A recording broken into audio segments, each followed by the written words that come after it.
And I thought, you know, you can't be thinking you're dead and be dead. So I thought, well, I must be bleeding. So I ran my hand up underneath here, and I wasn't bleeding. So I thought, I got to get out of here. If he hit me once, he could hit me again. It was a easy shot.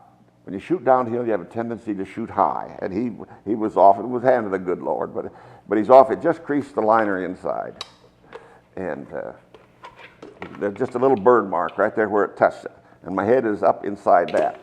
But I had to get out of there, and the Army taught us. My training was good. I said, you know, they trained us well, and they taught us that when you are in trouble and you need to move laterally. If they're here, move away. And so I cut my, I was carrying some extra ammunition for a BAR, automatic rifle, to lighten myself up a little bit. And they told us that you could run laterally to the count of 10. And I remember getting up, and boy, it was tough getting up because they had a machine gun. I could hear that.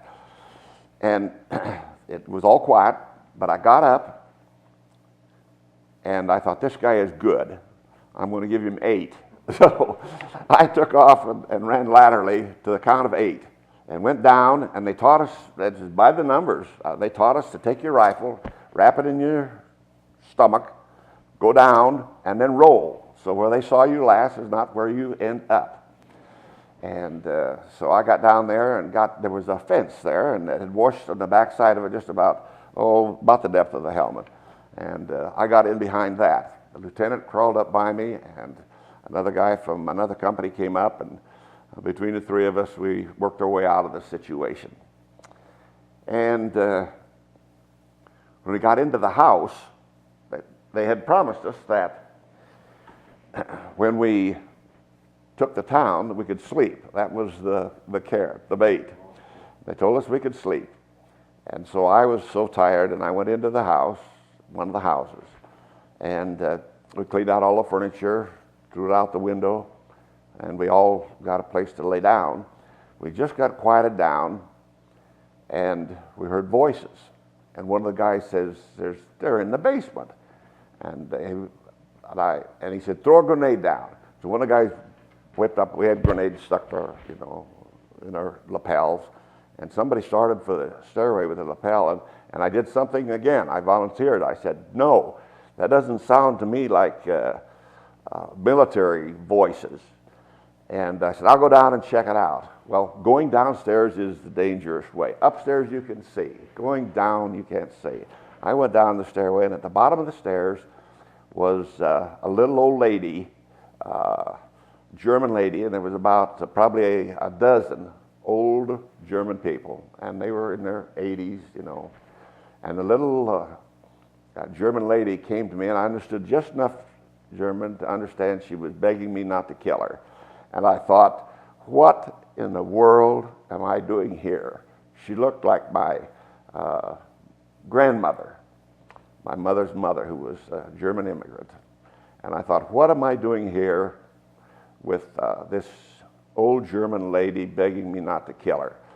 So we took care, had people come and take care of them. We moved on. We traveled on across northern Germany, and off and on we got into firefights. And finally arrived at the Elbe River, and we were told that's as far as we would go heading east. Well, the Russians were coming from the east, and we sandwiched the last of the German army in between us and them at the Elbe River. And the Germans were desperate to surrender to us.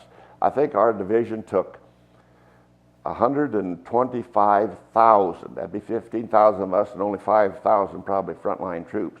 We took 125 to 150,000 German prisoners, and they surrendered.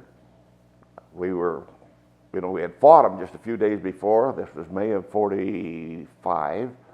We fought them a few days before, and we took them. There were so many of them that we would take them in groups of 100 to 150, and put one guy in the rear, one guy in the front, and we take them back to a compound where they had barbed wire.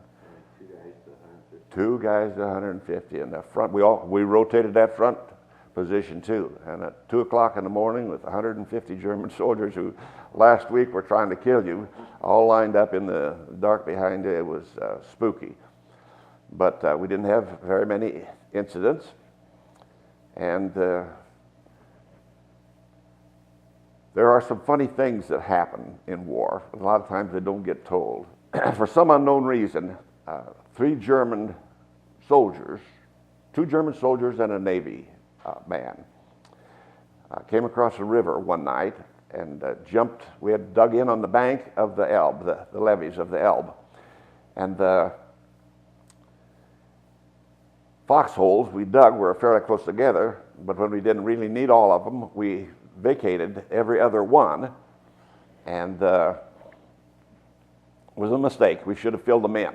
But the Germans came, those 3 guys happened to find one of those empty holes between me and the next hole, crawled in there, and got into a firefight with the hole on the other side. A fellow by the name of Spike Sunday, one of the best sergeants the Army ever had. And they got into it, and it went on, and we finally, from my hole, we got into it too. And they came out, had a guy get shot up, and they lost one of their guys.